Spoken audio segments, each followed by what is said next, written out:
FMC Fast Chat takes you inside the news so you can be in the know in 30 minutes. Hosted by Fair Media Council CEO and Executive Director Jackie Clement, Fast Chat features notables in news, media, and business. Take a listen to the Long Island Local News Forecast for 2023, featuring key decision makers in the hyperlocal media landscape. I'm Jackie Clement, CEO and Executive Director of the Fair Media Council, and this discussion was part of FMC's annual event, the News Conference, Real and Powerful. It features Newsday editor Don Hudson, along with Diane Masciale, who is Vice President and General Manager of public media stations WLIW-21 and WLIW-FM. Pam Robinson, founder and publisher of HuntingtonNow.com, Altice USA Digital Vice President Chris Vaccaro, representing News 12, and Mike Dawidziak, political pollster and founder and president of Strategic Planning Systems, also play a vital role in this conversation. This session is moderated by Chris Wright of Protivity Consulting. Chris is also a member of the Fair Media Council Board of Directors. And it's Chris who begins the program.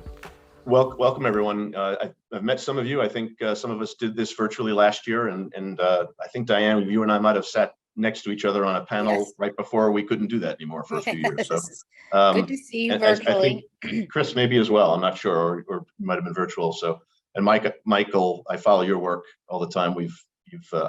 I serve as a volunteer on the NIFA board, so occasionally there's an interesting story you're talking about that I need to react to in the moment. So it's great to be with you all. The panel this morning is really it's predictive perhaps, but in the moment, and our political theater has given us all some fun things to talk about as well, and lately, and there's sort of an ever flowing stream of things. But the panel discussion this morning is, what are the stories or the people or the issues? And you might have people who are both stories and issues.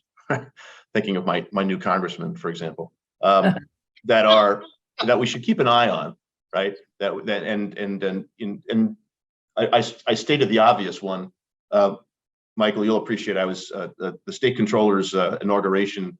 The reenactment, if you will, the local reenactment was on Sunday afternoon, and Robert Zimmerman was his MC, and there was only one George Santos joke in 3 hours. Wow. Right, which I found that a remarkably low number, right? But because it's such a big news story that's national and local. So, but I've thought we would share that amongst each other. I will say very little other than to periodically direct a question and keep an eye on what the participants are sending in the way of questions as well. But maybe open up. I know. Let's go with sort of the most local. I know, Pam, you've got the HuntingtonNow.com. You've been on one of these forums before. Yes, I have. And Huntington is now just outside the 3rd Congressional District, post-redistricting, right? So, but you can still talk about it if you want. But yes, although I found a couple ways to reach into the Santos story. There are a couple of Huntington connections, and I have another. There's a predecessor-successor thing for sure between Steve Israel and Tom Swelly on that. Yeah. So Pam, maybe your views on from that local or hyper local perspective on, and is it a Huntington thing, or do you have it? You're welcome to speak about other things, but any stories or people or issues that you think are in the moment that we need to keep an eye on and understand as the year unfolds? Yes, I think housing is the big topic this year for Long Island. It's been here for years and years. I came to Long Island from Connecticut in 1982, and my introduction to Huntington was I rented a place in Centerport and was working nights, got home about 2 a.m. 5 minutes later, knock on my door, town attorney, inspector, somebody else. And it turned out I had rented what turned out to be an illegal apartment. And so I had to move. And so that was my introduction to the housing issues on Long Island. I had never heard of some of these. It's been very obvious to me that the governor is targeting Long Island in terms of developing more affordable housing. And Huntington, which actually has a pretty robust accessory apartment law, is still resisting a lot of affordable units. Most of the housing built in the last few years has been a little pricier. So I think Huntington's going to have to be, she's talking about forcing people, basically state overriding local zoning rules and code. And I think I think we're going to have to accept some change, whether a lot of people like it or not. And so I think that's a big issue. Republican control of this, what was a Democratic area, is another one. We have 2 town council people up for positions. One of them decided not to run again. The one Democrat on the board isn't running again this year, after this year rather. So we've got a lot of changes happening. Those are my 2 favorites. And do you see that unfolding as, there's a lot of players in housing, right? There's federal housing. There's what the governor announced yesterday in the yesterday in the State of the State address, although she may have covered it in her inaugural address as well. And then, but then it's local, and you've got in the town of Huntington, you've got multiple incorporated villages too, I would imagine. So do you see that there's going to be conflict between what the feds, the state, and the local, what they want to do and the locals will allow, or vice versa? Do you see that being a? I think the prime area for any kind of housing is going to wind up being Huntington Station again, which previously took a lot of apartments, and actually a court ruled against town procedure because they were basically forcing a lot of apartments into one area. I still think that's an area that's where the state and county and town are planning sewer connections. There is a pretty good, mostly Latino business district on Route 110. And I fear for them a little bit because I'm afraid that some developer will come along under this mandate from the state and force some of those small businesses out and build apartment buildings. So do you want apartments or do you want small businesses to thrive? And 110 in that area is really dangerous. It's already dangerous. So you wonder about the wisdom of putting more apartments there. I'd say about every 10 days, somebody gets hit by a car on that street, on that road. It's crowded. People run across the street in the middle, in the dark, and get hit by a car. So, there's some real complicated infrastructure issues that go along with housing. It's not just housing. And I wonder if there's a business interplay here too, when you think about whether or not there is or isn't a lot of excess office space further south on 110. Yes. Before you get to the town of Babylon line, right? And whether or not Melville. Melville. You'll see what we saw in Farmingdale and Mineola and other places where they've built up a lot of apartments around the train stations. Huntington, your challenge is that the train station is already densely packed around, right? So. Exactly. But Melville, there is a plan to try to build in the former corporate center. Right now, some people are resisting it as a safety issue. The fire department saying they can't handle anymore. Okay. When I talk about infrastructure, I mean our fire departments too, which are primarily volunteer. Can we continue as if it's the 1950s and handle growth? I don't know. I think that's a real serious issue that we have to consider. Our infrastructure does not support more growth. So what are we going to do? Right. Thank you. Diane, what's going on in the from your vantage point? Who, what, where? What should we keep an eye on? Well, I just want to. I want to answer that, but I do want to point out something that you said earlier when you talked about the importance of local journalism and you talked about the George Santos story. There's no better example about the importance of local journalism than the small newspaper or the local journalists who broke that story long before the election. And unfortunately, it wasn't picked up in the way that it was after the election. So to me, that really signals the importance of local journalism. And I agree that housing is a huge issue on Long Island. I think something that people don't think about a lot, it is in the news now and then, is food insecurity. There's a lot of people using our food pantries. WLIW-FM, which is our NPR radio station, which covers most of all of Suffolk County. People don't realize, they think, oh, the Hamptons, it's rich. There's a lot of food insecurity out there. The food bank is constantly needing help with, food and donations to serve them so many people more and more all the time. That's one of the big issues, I think. What we saw in the last year with the Proud Boys marching through parts of Long Island and hate as a part of our communities is something that, is concerning and is something that people, care about and, are fearful of.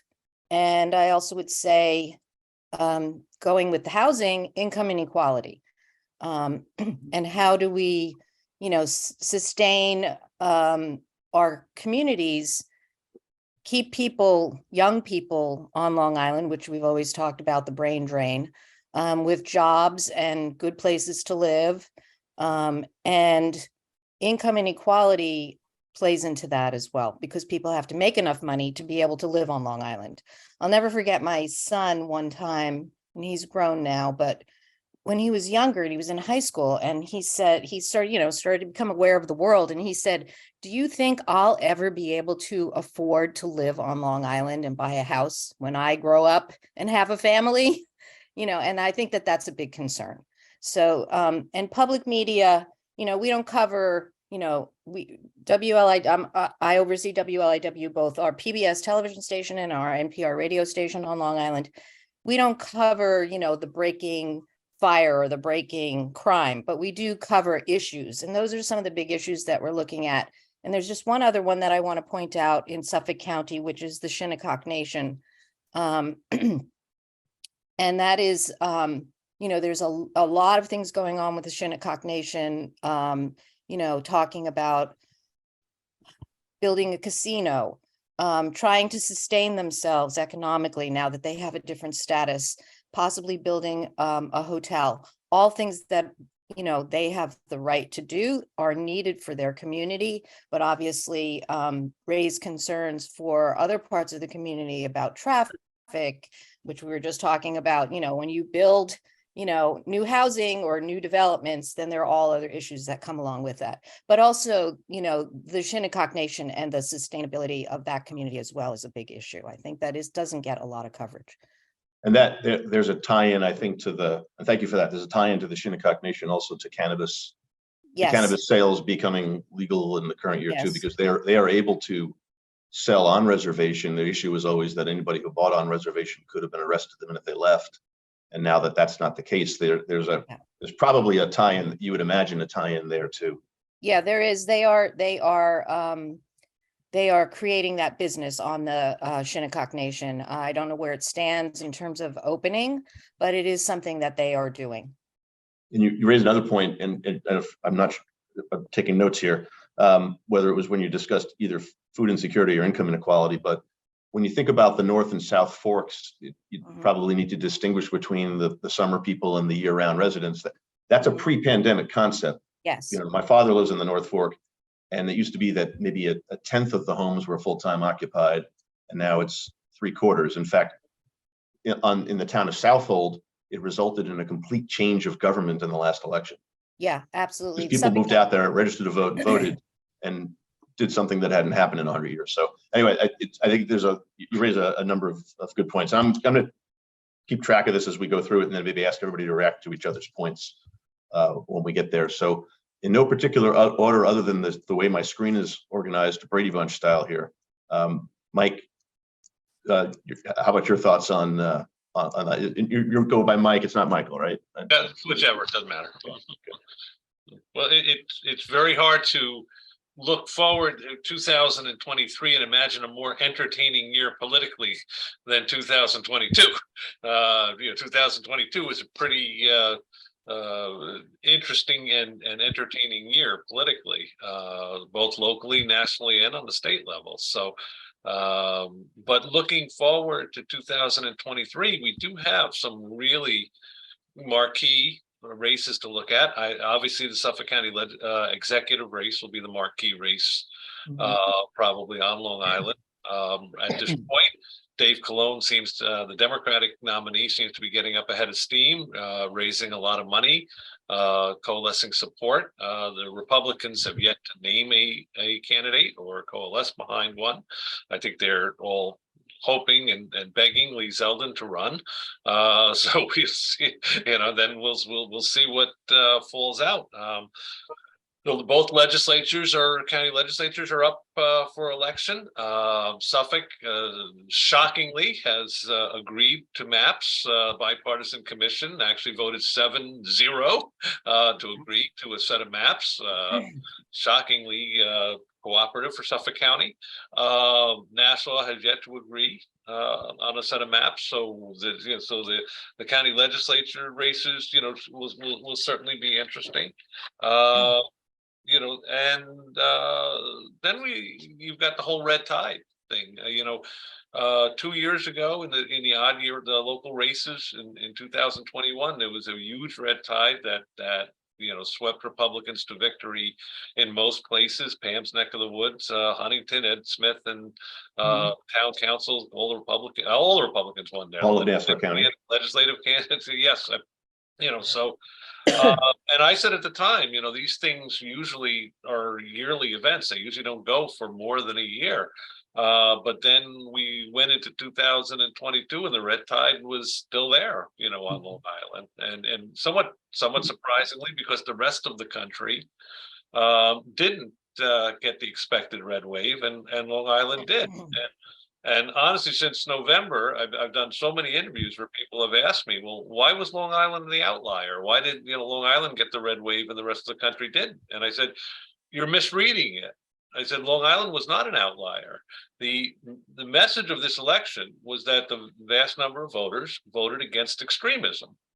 Now, most of the country was voting against Republican extremism, MAGA extremism, if you will, nationally, but locally, people cared far more about statewide issues, and they were voting against the progressive extremism of Albany. So this wasn't, Long Island wasn't an outlier. They voted against extremism. They just took it out on the progressive agenda. And that being the case, something I think is going to be, really interesting. And Pam sort of set the tone here, I guess, with housing. But this could become a real political football. Because the governor took a run at home rule last year budgetarily. The outcry in the suburbs was so tremendous that she had to pull it back. But most political observers, especially here on Long Island, thought she would take another run at home rule. And sure enough, in her proposal, she is. She's going to say, well, okay, maybe there'll be an appeal process that if the town zoning board doesn't approve a certain project, there might be an appeal project on a state level that will override the local zoning, and that is going again against home rule. I think that, again, there will be a big outcry on this because nobody disagrees that we don't need more affordable housing, but taking that decision making away from the local governments is going. People move to the suburbs for a reason. They move to the suburbs to have a different kind of quality of life than the city, and this is going to become a huge political battle if she pushes this forward. And constitutionally, not that Albany always follows what's legal and constitutional, but you'd have to change the state constitution because home rule is assured in the state constitution. So they would have to she would have to really change the charter, the constitution, to try to push this forward. Not, again, that Albany always listens to that, but then, and that's just really some of the stories. There's a lot of stories. Obviously, the obvious one, the ongoing gift that keeps giving, George Santos. I did more press hits on George Santos in the last 2 weeks than I can count. In fact, last Thursday, they called me for an interview, and I said, "So what's the topic?" And they said, "Oh, the speaker battle." I said, "Oh, thank goodness, I don't have to talk about George Santos." But every C-SPAN camera found George Santos, even during that. Yeah, but I don't know how many people were watching, but if you were watching C-SPAN, which obviously had an open camera while there was no speaker chosen, or even if you're watching CNN or some of the other channels, the Long Island delegation were right in the middle of this. In fact, if it weren't for Andrew Garbarino, we probably still wouldn't have a speaker. Garbarino's the one who delayed the adjournment vote. Then walked over. You could see it on the camera. Then he walks over to Matt Gaetz, and first he has a heated conversation with McCarthy for not adjourning. Then he walks over to Gaetz, and then he points Gaetz over to McCarthy and basically says, "If he's got your support, go tell him." And he goes and sees he doesn't. So the Long Island delegation had a really historical part to play in this. So, Mike, do you think you mentioned district lines? Does that become its own story? I'm working in Uniondale this week, and I decided for some reason to head over to the town of Hempstead redistricting meeting on Monday night. where they were talking about those district lines. And I think it was pretty obvious from the speakers that they're planning on litigating the fact that, the town of Hempstead is about 52% white and 47.5% then none, and yet somehow the lineup of districts is not 3 and 3. Gerrymandering. Gerrymandering is a wonderful So, thing. do you think that becomes a story? Yes, I do. I do. It falls on the county level and the town level. Mhm. I think Nassau is going to be a hotbed of redistricting fighting. And the interesting thing about it is that, the timeline's been moved up. If you remember that the statewide primaries, all the primaries in New York used to be in September. And then there's a federal suit that said, no, you gotta have the federal ones in June. And then eventually they moved them all to June. And what that means is petitions have to hit the street in March, which means the lines have to be set in March. So we might have another situation like we had last year where you have separate primaries. If these lines aren't set, you might have a situation like we had last year where you had, one primary in June for most of the races, and then we had to have a later primary in August because of the congressional and Senate primaries. Yeah, and it's always interesting, the counties, they redistrict all 18 in Suffolk, all 19 districts in Nassau, and the town it's 6 being redistricted, but you only elect 3 every year. Right. So you'll have that odd circumstance where I live, I believe the shape didn't change at all. I live in the one area that was drawn the way a child would just draw a square until they got to enough voters, right? The others were oddly shaped, but you would have people representing people who didn't elect them for 2 years at least, right? And with the way they do half a class at a time. So I'm wondering, that may just be for the wonks, but you could see it becoming a story if it results in litigation. Yeah, the staggered terms are holdover from at-large seats, right? And they really, once you go to a district's a ward district, you really should hold them all at the same time. But North Hempstead and Hempstead both do 3 and 3 every 4 years, so it makes it interesting. Great, well, thank you. I'm going to move to Don. I know you've got a panoramic. Is that a real background in the new building, or are you've got a good Zoom template? No, this is the building. Cool, nice to see it. Yeah. I was telling you the earlier panelists, I was a payroll clerk at Newsday when I was one summer in college, so I'm quite familiar with the sounds and smells of 235 Pine Lawn Road. Just the printing shop was in the next building. So, but Don, what do you think is there for people to keep an eye on stories, people, or issues? Well, I think going back to Pam started it off on the right note with housing. That's going to be a huge issue for us, especially with the announcements yesterday from Hochul. Some of the biggest things for us is going to be pocketbook issues across the board. Food insecurity also too, that was mentioned earlier as well too. Now we'll continue to focus on all of our key topics, which is we'll continue to push really hard on investigations. We have a couple of projects, big hits that are coming up here real soon that I think our readers will resonate with our readers. We'll continue to cover health. We're finding now anytime we do COVID stories, there was that COVID fatigue for a minute or two, but now, as we sporadically do these stories as they develop, we find that people are really going like, okay, all right, yeah, there's the latest news here, especially with this new variant. So we're staying on top of that. Of course, education is key for us. K through 12 gets a lot of traction for us, more so than colleges. And then, of course, transportation still is huge for us, roads, infrastructure, and anything that's happening with the Long Island Railroad. We're going to put a bigger emphasis on covering the environment this year. I ended up losing one of my environmental reporters because I moved him over to investigations. So I'm trying to shore up in that particular area because of all our water quality issues, as you very well know, here on Long Island. So we're going to push really hard on that. We're going to push really hard also too on real estate. And, and the other things like preps, we're going to try to continue to own that as well, too. Our preps coverage in food and entertainment. We've hired another Feed Me reporter, and we're doing a whole lot more video as well, too, as you guys very well know. And we're getting ready to launch our Newsday TV as well, too.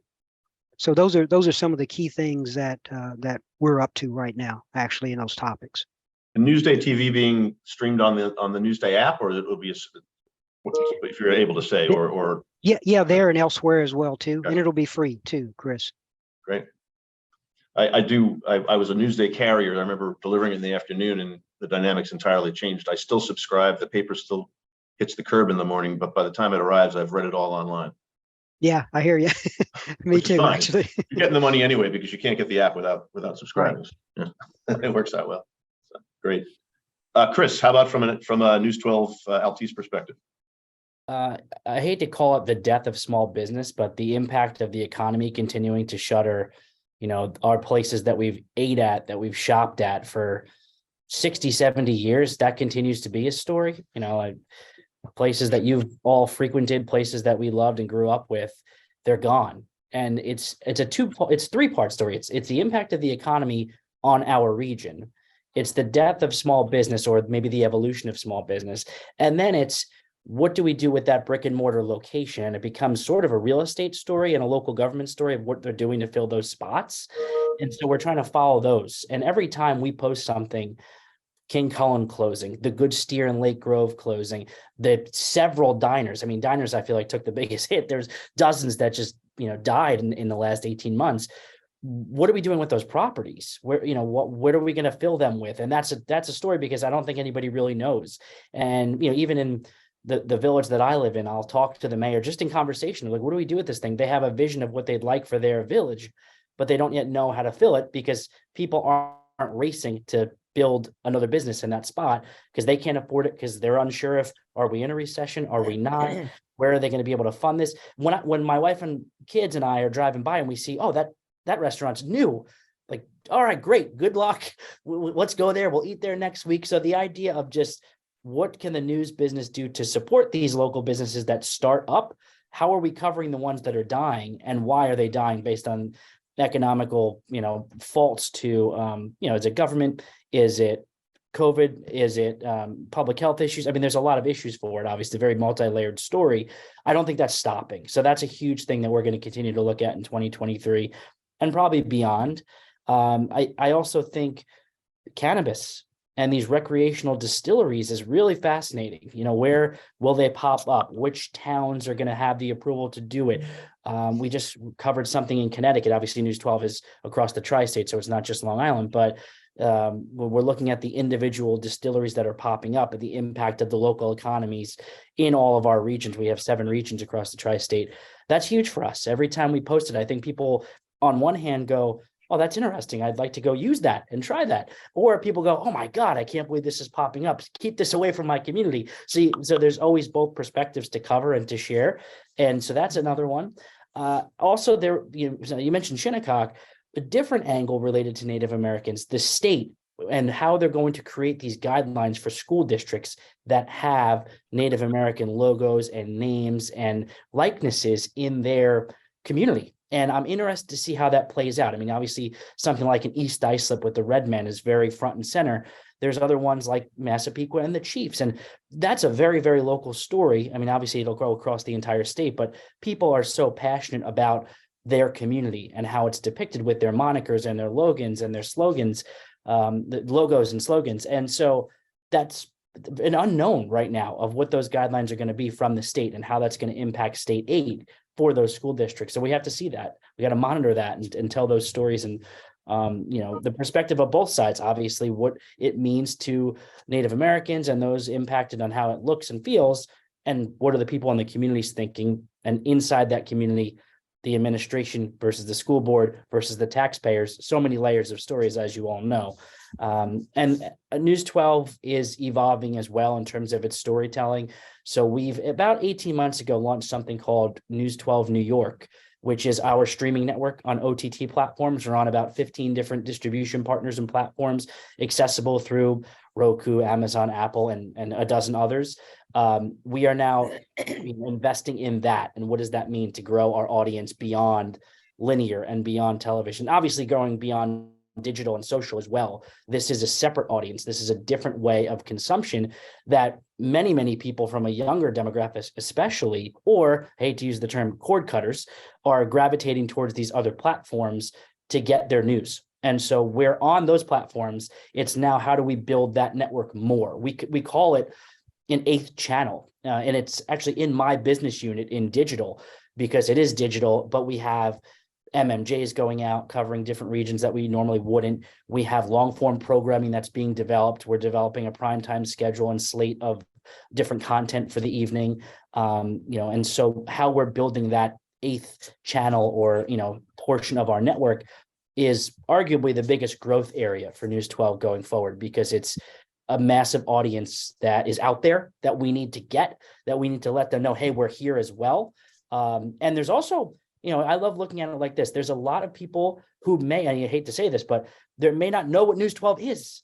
And so we need to let them know, hey, this is a local news network in the tri-state, not just Long Island. And, you can be entertained and informed and engaged as well. And that could be a younger person. It could be somebody who moved here and wasn't quite familiar with us. It could be somebody who just never had cable. There are people like that exist. So big challenges, but very big growth areas that we're excited about. And it's been a busy 11 days so far in this year, as we're just really treating it, with a sort of full court press. Great, thanks, Chris. And I know on the business front, it's interesting that it used to be if you took Route 110 north to south, you'd hit a diner every other traffic light. And now there's one in 7-Eleven. The one's a 7-Eleven in Farmingdale. There's another one in Farmingdale. I forget what it is. And inexplicably, there's one that's empty across the street from the open wall where you'd think you'd be able to make a diner. Tore it down. They just tore it down. All right. Yeah, In the just last a week week ago. Yeah. Yeah. Empty for years. One of the things I saw in some of the coverage, I think it was mostly in Newsday on some of the restaurants closing, was not so much that it was economically unviable, but it was sort of the family was just tired. The lease was up and they were done with it. Maybe I wonder if there's a post-pandemic, we got through it, they stood it up, they kept it open, they served the public at the curbside, and they are just, is there a demographic angle to that, do you think, that's going to evolve? Anyone's views on that in terms of, was it economic? I suppose if you make enough money, you'd keep it open, or was it like the deli in Plainview that did stay open because they just arranged for the workers to take it over, but the family just was tired? So I just read a story about the restaurant that has been rated the best restaurant in the world closing. And I read the article, and the reasons that it was closing was not for economic reasons, although that's a part of it during the pandemic, hard to sustain. But a lot of it was the things that you're talking about, the lifestyle that running a restaurant requires is something that people are rethinking now after the pandemic, where we're all rethinking like our lives, right? We all hear the stories about the work-life balance and we have a different lens on what's important to us and how we want to spend our time. And that, I think, is might be one of the reasons. I don't know, because I'm not in that business, but I thought that perspective and looking at the quality of life for the workers and the hours and everything that's required, and how the pandemic has sort of shifted the way that people look at their lives and how they want to spend their time, was the real reason that particular restaurant decided they were going to close, even though they have been rated the best in the world. And it's not in this country. So it's in Copenhagen. That's another story that we have to all follow as well. Yeah. I hate even saying post-pandemic, but we are post-pandemic. It's the workforce and workplace mindset and the generational gap that has risen, the rights of workers, the work from home versus in office. That is a story.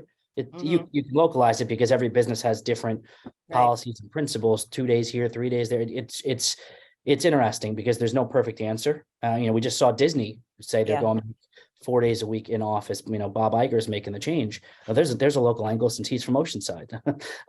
So it's interesting that you're right. It's not just the economy, but it's just the mindset, and people's personalities have adjusted and what they like and desire. So.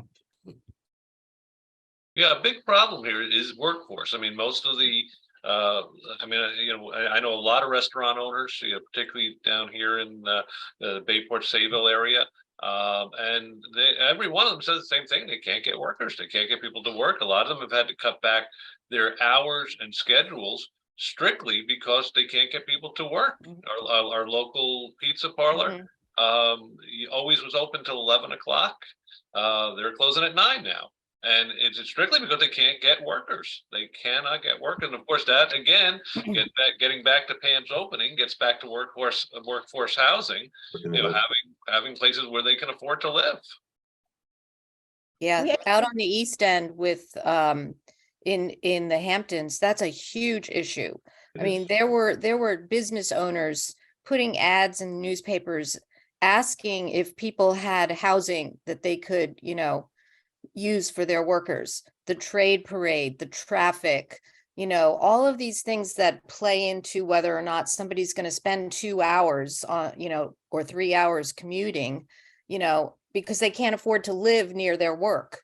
And is it worth it for them to do that? And saying no, and then there not being enough workers. So all of these things that we're talking about are interrelated and have a huge impact on Long Island. And Diane, some of those are not necessarily the highest paid workers either. And we had a question come in. It was a follow-up to you, but again, open to everyone. The question stated that Long Island Cares, which we all know is doing work in Hampton Bays. They've got a relationship with the Shinnecock Nation. Yes. But is there something else that needs to be done North and South Fork, East End, to deal with the food insecurity that likely is more workforce affected than you would imagine some are people affected? But is there anything, are there stories there to be done? Yeah, absolutely. I think the more that we as the media can, do stories and cover that issue and bring it to the forefront, the more that people, turn out to help because they know about it, because it is something that, I know about it. Lots of people know about it. It's something that's in the news, but it's also something that there's a wall there somehow. And so we have to try to help break through that wall to be able to tell those stories so that it resonates with people and they turn out and they care and they do something about it. They donate, they volunteer, they give money, they give food, they lend a helping hand to their neighbor, whatever it is. But the more that we can cover that story, I think the more help that organizations like Long Island Cares will get. And it's absolutely needed. I think that people, whenever they hear about it and you talk about it, they're surprised that a place like Long Island or the Hamptons has this issue.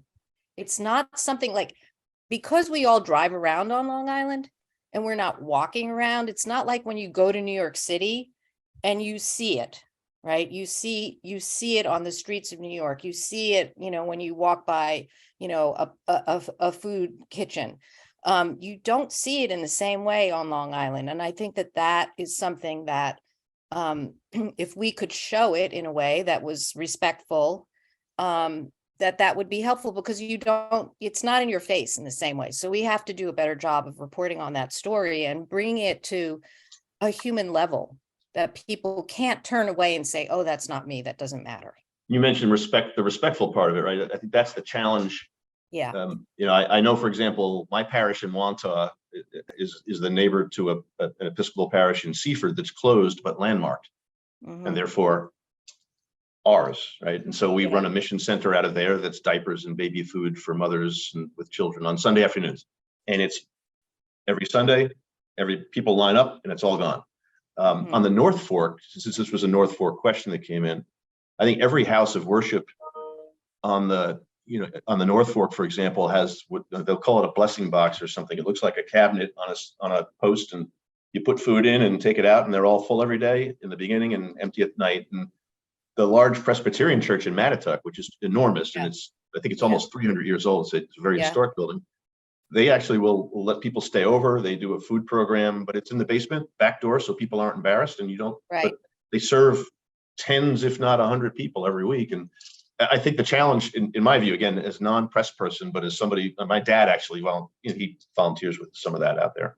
So I'm aware of it. I would imagine the hard part would be covering it without the confidentiality or embarrassing people. Maybe that, I don't know. You all can, maybe you can all reflect on how one approaches some of these issues where they're potentially mental health issues. I could see being another one, right? But how do we approach that? Make the point without. Yeah, we've done quite a few stories on that recently too. Go ahead. I was just going to say we've done quite a few with young folks in particular. Bart Jones has been doing a really good job on following that issue. It's a shortage. It's a huge issue out there right now. But I mean, go ahead, continue. I'm No, sorry. no. Yeah, no, absolutely. I agree. It's very challenging. You want to tell the story in a way that, is true to the story, the facts, but also true to the people that, it's affecting. And it is an issue to do it to get somebody to talk about something that, is very challenging, whether it's because they're embarrassed or they don't want someone to know, or there are mental health issues, or there are all kinds of issues that are tied up in all of these things. It doesn't matter, everything is sort of interrelated. But I think as journalists, that's our job. Our job is to try to tell the truth, tell the stories factually, and be respectful of people that are sharing their stories with us. And, being true to and respectful and, honor the stories that people are sharing with others to help themselves and to help all of us. Great. Don, you were developing a thought that I don't want to, if you want to play that out, and if not, maybe Pam and Chris who cover the news. And I know, Mike, you're probably asked about it, but not necessarily on the scene with a microphone as a reporter. So, but any more views on really how one approaches a delicate story without, achieving the objective without doing some harm? Or I think Newsday's been doing a really good job here by doing it through the therapists. Yes. They can tell the story and have done a very, very good job telling the story. So I think going to the therapist, they can talk about patient X without, Right. without violating any kind of, privacy issues and whatever. And I think that reading their story and also what the horror shows that they're going through with the insurance companies and whatever else, which is limiting the access to mental health.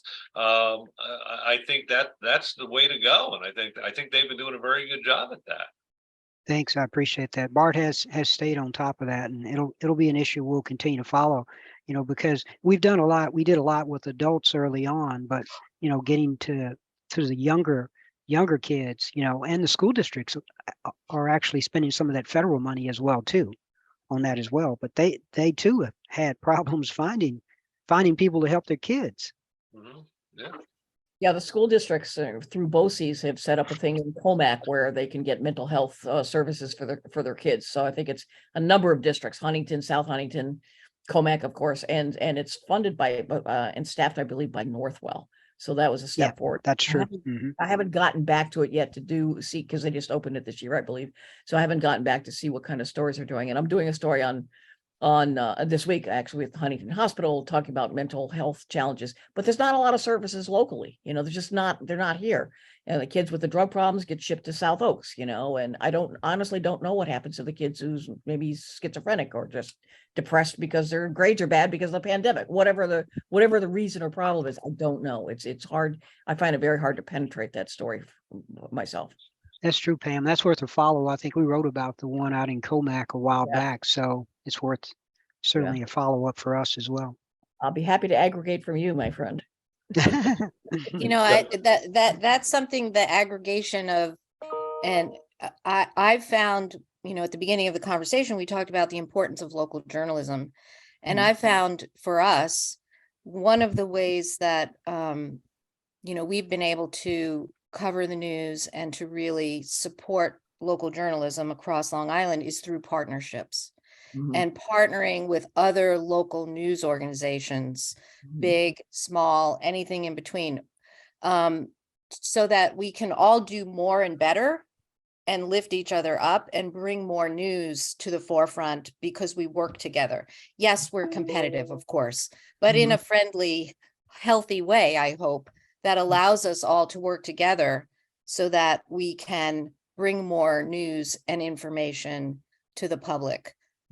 We work with a small newspaper group out in Suffolk County called the Express News Group, which is made up of lots of little newspapers and then a lot of other local journalists who, come together once a week to do a news and public affairs show about what's in the news that week across Long Island. We work with Newsday as well on that. Some of your reporters have been on that show. So I think, working together and aggregating, our resources and news is one way to really support local journalism that I think is important and effective.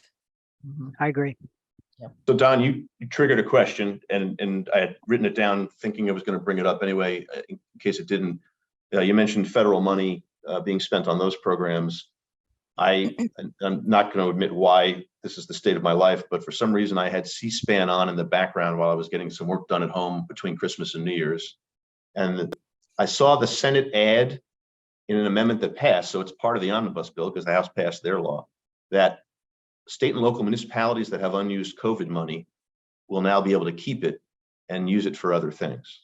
I think it was targeted for infrastructure and other. I wonder, clearly with 126 school districts on Long Island with all that money, as well as 10 towns in Suffolk, 3 towns and 2 cities in Nassau, and both counties, as well as the villages, whether that becomes and to Pam, to your very beginning point, whether that's the source of the infrastructure funding that can maybe be used to deal with some of these things, quote unquote, without raising taxes, because they have the money.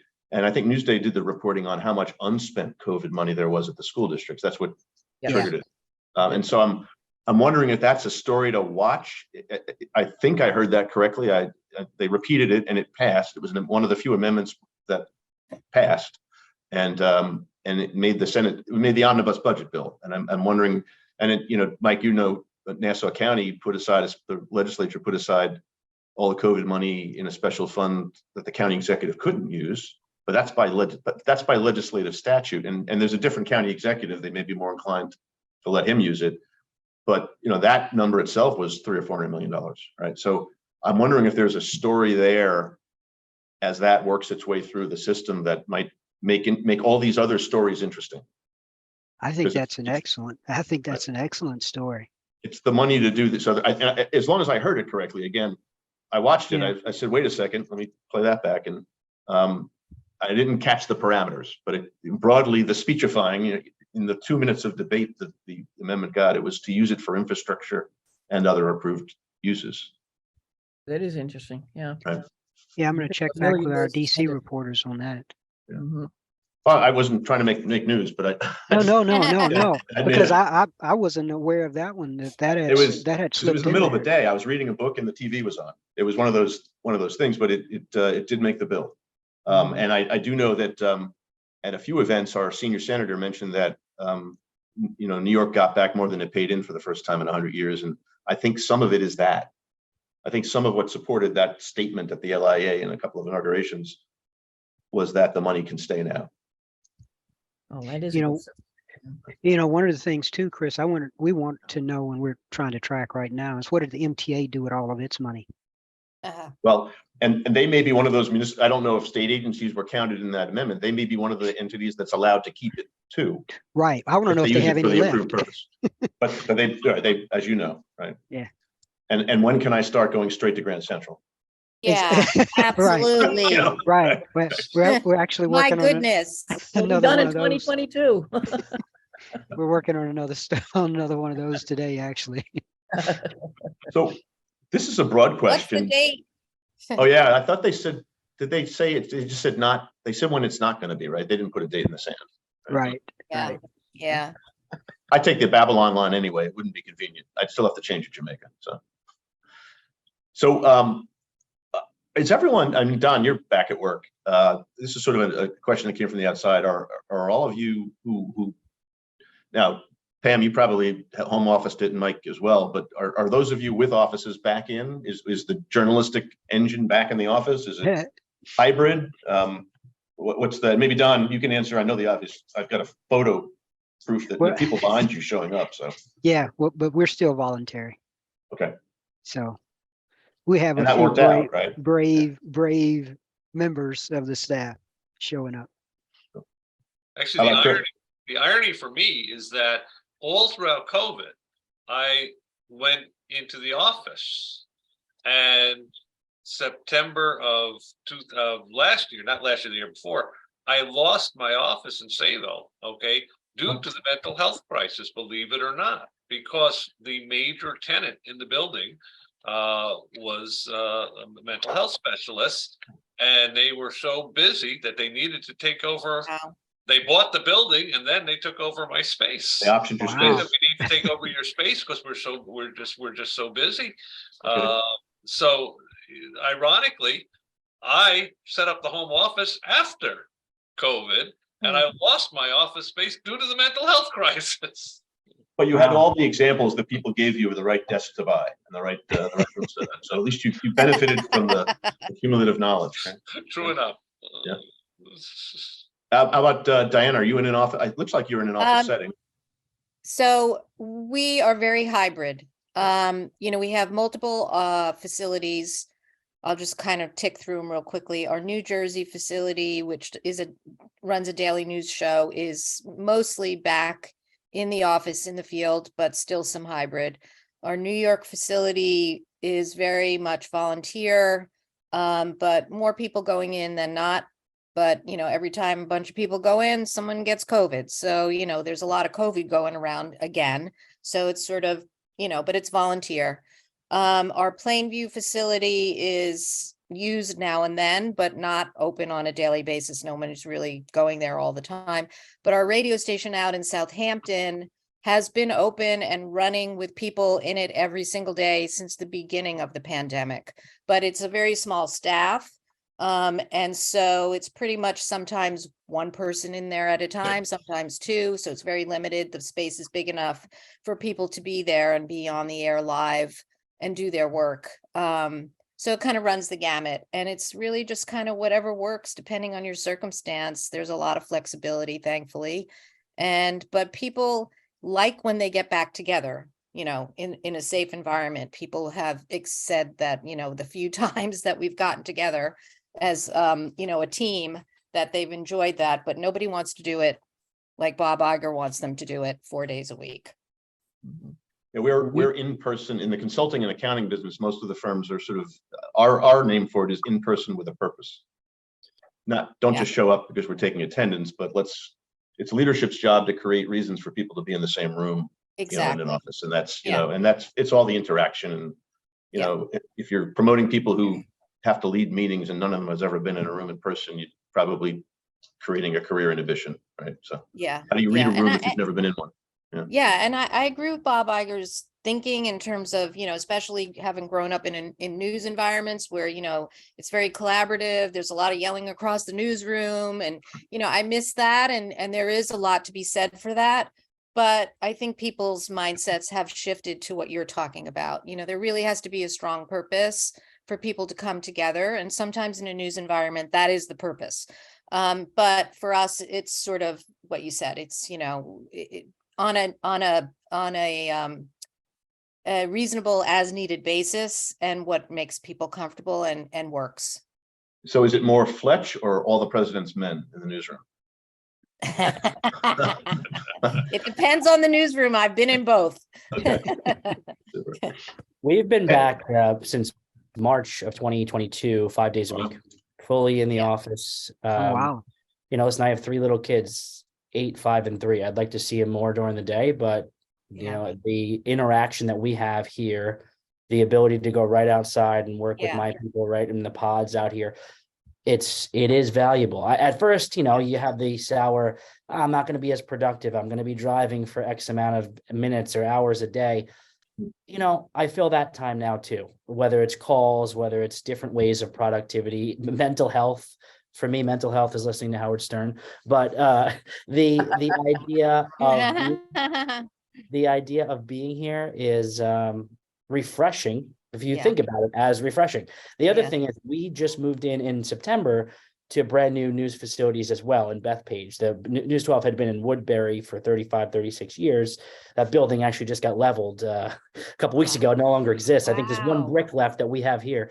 And so Bethpage facilities are beautiful, modern, state of the art. And that is enticing to want to go and be part of. And also there's a large corporate structure here with other Altice people. There's 10,000 different employees across the company, but there's a ton of business folks here, sales folks.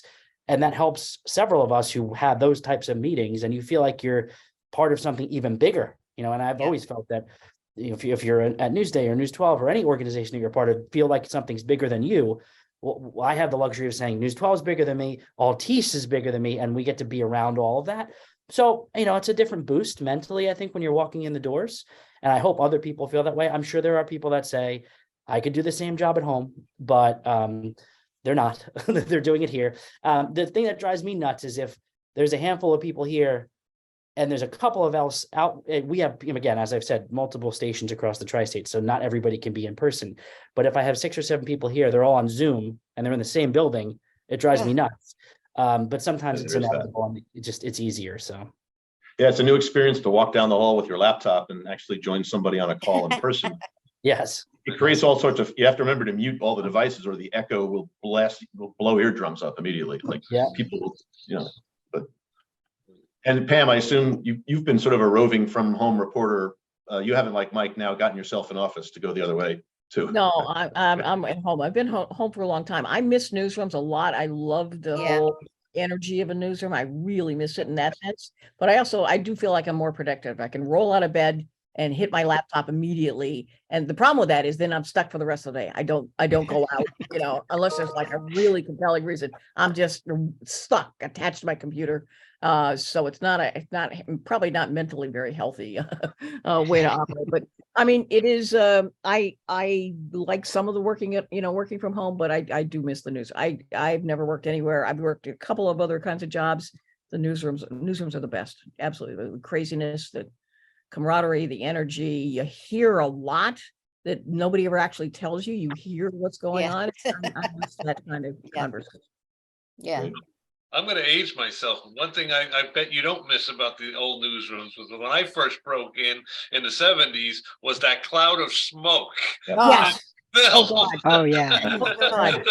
Cigarette butts on the floor. Because everybody was still on typewriters. The typewriters. It was noisy and smoky when I first broke in. I learned how to change the paper on the wire machines in a news, Right. And I also was there one time when a guy accidentally set a fire in the wastebasket. I've seen that one too. And those large units in the ceiling did not take the smoke out, no matter what. No, they did not do it. Yes, exactly. Well, we're coming close to time, so a parting shot question for anyone who'd like to share. What is it that the Fair Media Council can do to sort of? We've talked about a lot of issues and stories that you'll be covering and watching. Is there anything the FMC can do to help you with that, or help expose, highlight, or otherwise focus? I love the fact that you guys get us together. That's what I was about to say. Really valuable conversation, right? And I know none of us had a lot of time to keep having a lot of meetings, but they're really bad. I really enjoy it. It makes me think about a lot of things. Yes, I agree totally. I also love that Jackie and her organization do a really good job of bringing in young people who are aspiring to be journalists and really mentoring them and finding ways for them to learn about this wonderful business that we're in. And it's not just a business, it's a calling. And I think that that's extraordinarily valuable and important. And I really appreciate that tremendously. And these kinds of discussions and the newsletters and the podcasts and all the things that, the Fair Media Council has, been doing in the last few years to expand its reach has been great. The Fair Media Council is a 501c3 nonprofit organization advocating for quality news and working to create a media-savvy society. For more information about the Fair Media Council and upcoming Fast Chat shows, check out fairmediacouncil.org.